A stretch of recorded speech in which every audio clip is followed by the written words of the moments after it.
hari igihe kigera abasore natwe tukiyemera mana, hari igihe kigera abasore natwe tukiyemera kugira ngo abakobwa badukunde. Mukavugana yakubaza ngo ukore iki ukamubeshya ngo ukora akazi runaka nyine gahemba amafaranga menshi, kandi ukora akazi kose ubonye nta n'akazi ugira mana. Wowe ukiyemera kugira ngo akwemere. Mujye muvugisha ukuri.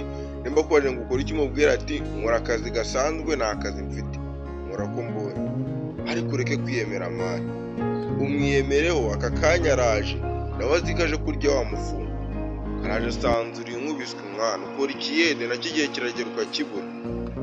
Akimubwira ko ukora ikiyede cyari kuzajya kibura, agahita amenya nyine ko cyabuze.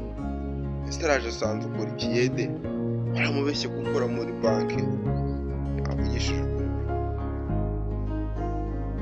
Mujye muvugisha ukuri.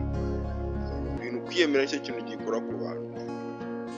Umukobwa ukimubwira yumva akumva ko ufite umufungo, yarahita kuvuga ngo ubukwe ntibyarahuye.